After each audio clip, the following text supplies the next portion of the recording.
Pour ceux qui ne sont pas encore abonnés, abonnez-vous et les bonnes choses arrivent, d'accord? Passez une bonne journée. Bon, Minzi, j'aime trop tes boulettes de viande, mais est-ce que tu ne peux pas faire un petit comptoir au bord de la route? Comme ça nous facilite la tâche. On va faire les emporter pour les enfants. Et hey, qui?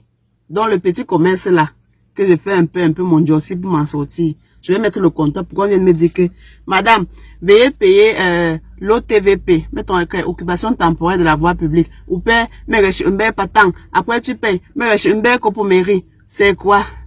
Je n'ai pas la force. Donc, mais je me bats comme ça là, vous commandez, je vous livre. Tu as l'air perdu, n'est-ce pas? Je t'explique tout, mais après le générique.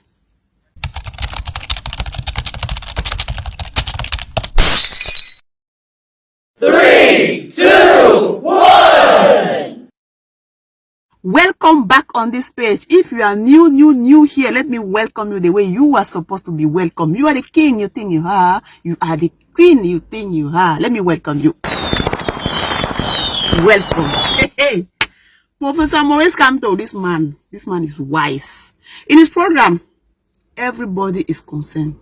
Are you a SAL, Société à responsabilité limitée? Are you a SA, Société anonyme? Are you an entrepreneur? Are you a businessman? The program is, you are concerned. Il dit, n'ayez pas peur. Quand elle serait là, voilà ce que je propose pour vous. Les petites et moyennes entreprises, les entreprises à court, moyen, à long terme, les projets à court. Eh, bon, mon Dieu, calme-toi. On sait qu'il y a l'émotion, mais tu peux te calmer un peu, maman. Calme-toi, maman. Calme-toi. Moi-même un peu d'eau. Ah, c'est quoi? Tu respires, non? Voilà. Il disait que le père a dit qu'avec lui, n'ayez plus peur. Les gens qui ont des projets à court, moyen, long terme, les entreprises, les SA, les SARL, les Bayam Selam. En tout cas, c'est ça qu'on dit qu'acheter, vendre, non? Les entrepreneurs, ceux qui entreprennent. Donc, il a dit, dans mon programme, je vous prends en compte. Je n'ai pas envie de spoiler. C'est-à-dire que when this man is talking, so everybody is concerned. Don't feel like, no, they are talking about big businessmen. No, you are concerned. Even if you are just buying bananas and selling bananas at Sandaga, selling at Mashiganga, you are concerned. So let me put this video. Let us listen to this video. Eh? We will comment later. Listen. Alors, quelles mesures pour le financement des entreprises innovantes? Il n'y a pas une seule mesure. Parce qu'il va y avoir, comme je l'ai dit tout à l'heure, des lignes de financement pour certains types d'entreprises que l'on va mettre en place auprès d'un certain nombre de banques.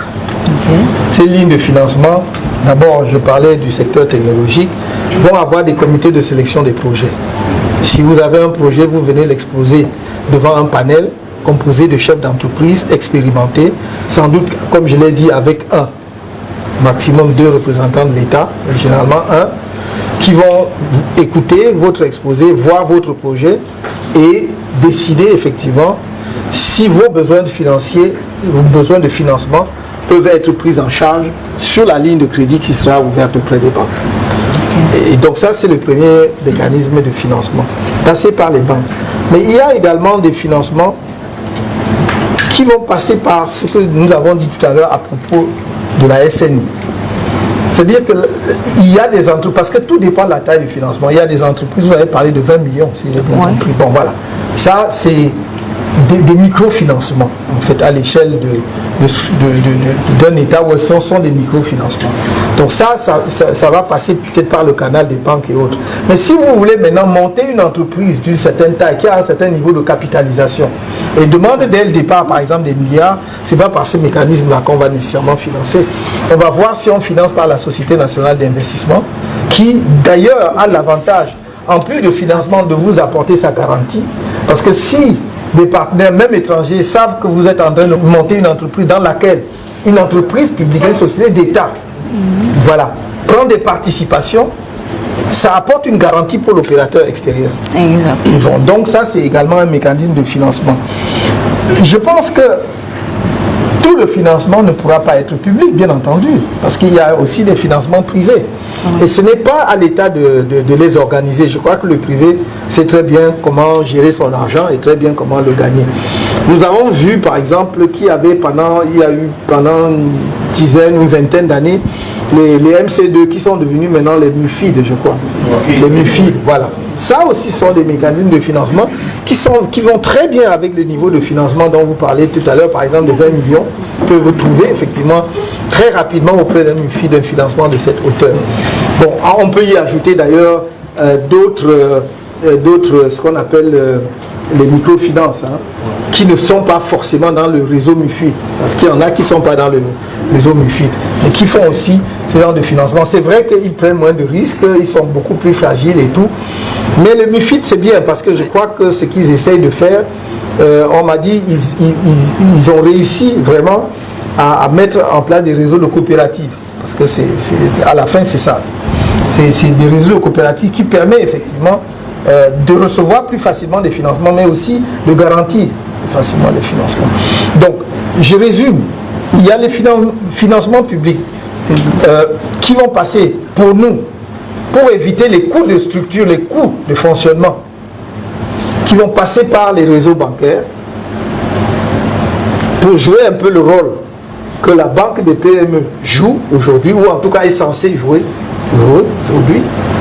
Nous avons les financements qui vont passer par une société comme la Société nationale d'investissement. Et puis il y a des fonds, en dehors de ce que je viens de vous dire, nous avons des fonds qui dans notre programme, vous direz quand vous lirez le programme 2025, il est dedans, il y aura un fonds pour l'entrepreneuriat.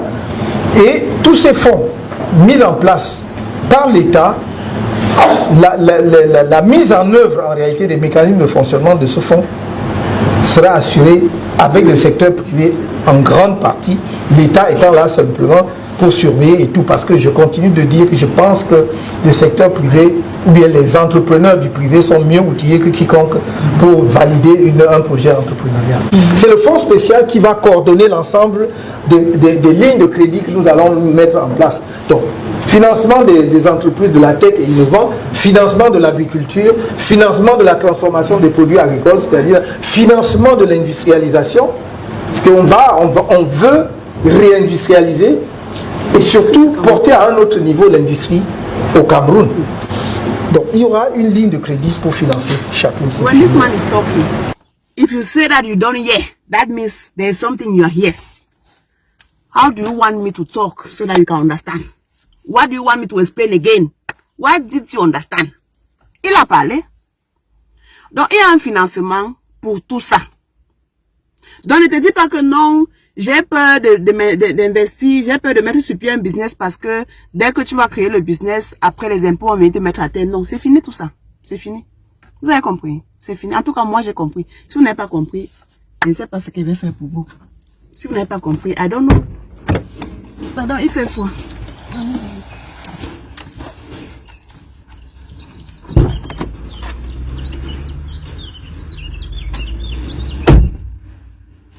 Pas que quelqu'un dise que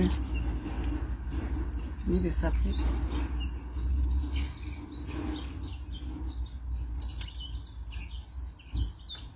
Pour ceux qui ne sont pas encore abonnés, abonnez-vous et les bonnes choses arrivent, d'accord? Passez une bonne journée.